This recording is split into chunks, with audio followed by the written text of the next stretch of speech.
له هرات څخه بهر ته د کورني تولیداتو د صادراتو زیاتوالي څخه هیله مند دي.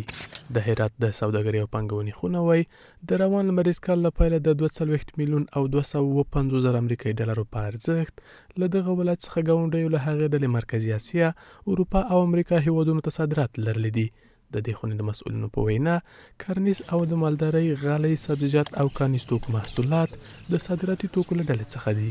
امسال در حدود 42 میلیون و 257 هزار دلار به این ارزش اقلام صادراتی از ولایت هرات به خارج کشور صادر شده که در مجموع شامل محصولات حیوانی، میوه‌جات تازه، میوه‌جات خشک، مواد معدنی، سبزیجات و تولیدات داخلی و فرآورده‌های زراعتی میباشند. امارات اسلامی هم با پیشبرد سیاست‌های اقتصاد محور زمینه را بسیار فعال ساخته، یعنی بسیار زمینه مساعد برای سرمایه‌گذاری در عرصه صنعت در تمام افغانستان مساعد شده.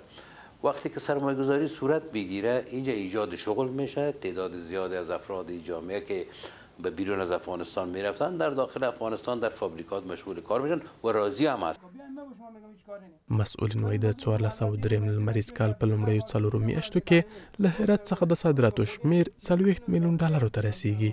ورته مهال د هرات اوسیدونکي له افغان سوداګرو غواړي په بهرني هیوادونو کې د پانګونې پر ځای په هیواد کې دننه پانګونه وکړي تر څو له دې لارې کورني تولیدات وده وکړي او په کور دننه ځوانانو لپاره د کار زمینه برابره شي.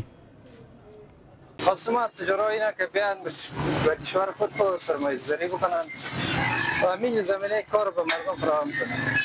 قبلا یک بهانه داشتن که افغانستان امنیت نیه، جنگ، ما نمیتونیم در این سرمایه‌گذار. حالا خود شکر الحمدلله امنیت هم هست که مشکلی نیست.